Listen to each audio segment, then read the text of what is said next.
মুক্তিযুদ্ধের চেতনার নামে তারা জাতিকে শোষণ করেছে, ধোঁকা দিয়েছে, জাতির উপর জুলুম করেছে, জাতির অধিকার কেড়ে নিয়েছে, জাতিকে দাসে পরিণত করেছে।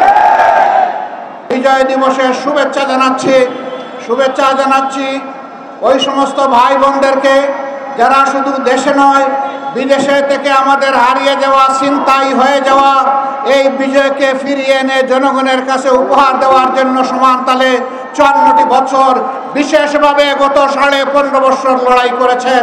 আমি সমস্ত যোদ্ধাদেরকে আজকে বিজয় দিবসের শুভেচ্ছা জানাচ্ছি, গভীর কৃতজ্ঞতা জ্ঞাপন করছি।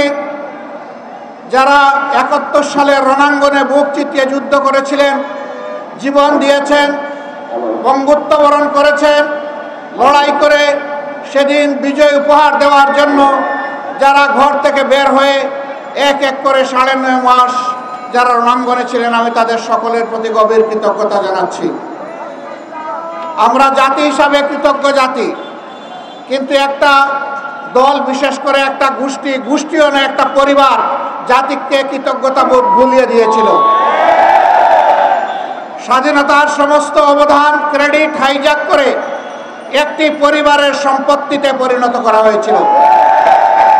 বাংলাদেশকে তারা তাদের জমিদারি মনে করে নিয়েছিল, জনগণকে তারা তাদের প্রজা এবং ভাড়াটিয়া বানিয়েছিল, আমাদের সন্তানদের মুখের গ্রাস কেড়ে নিয়েছিল, মেধাকে পায়ের তলে দোলন করে ক্যাডার ভিত্তিক বাংলাদেশে গঠন করার চেষ্টা করেছিল।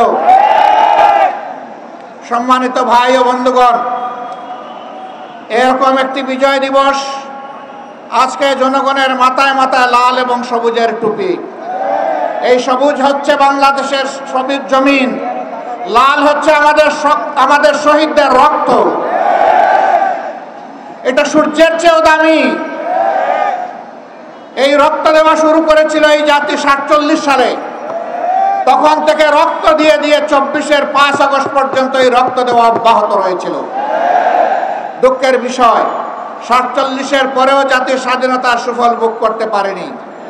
আবার 71-এর পরেও জাতির স্বাধীনতা হাইজ্যাক হয়ে গিয়েছিল। আজ পর্যন্ত কোনো জবাব নাই এই জাতির সামনে, কেন সেদিন মুক্তিযুদ্ধের সর্বাধিনায়ক পাকিস্তানি আর্মির আত্মসমর্পণ অনুষ্ঠানে থাকতে পারলেন না? কেন তাকে পদে পদে অপমানিত করা হয়েছে? কেন তার স্বীকৃতি নেই? কেন যিনি স্বাধীনতার ঘোষণা দিয়েছিলেন জিয়াউর রহমান সাহেব, তার স্বীকৃতি নেই? তারা সকলের অবদানকে ম্লান করে, আমি আগেই বলেছি, একটা পরিবারের সম্পদে পরিণত করেছিল বাংলাদেশের স্বাধীনতাকে। মুক্তিযুদ্ধের চেতনার নামে তারা জাতিকে শোষণ করেছে, ধোঁকা দিয়েছে, জাতির উপর জুলুম করেছে, জাতির অধিকার কেড়ে নিয়েছে, জাতিকে দাসে পরিণত করেছে। বিশেষভাবে অভিনন্দন জানাই যে লড়াই শুরু হয়েছিল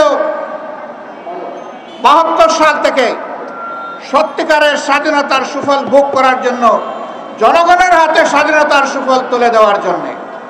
সেই লড়াইয়ের একটা পর্ব সমাপ্ত হয়েছে 24-এর 5ই আগস্ট।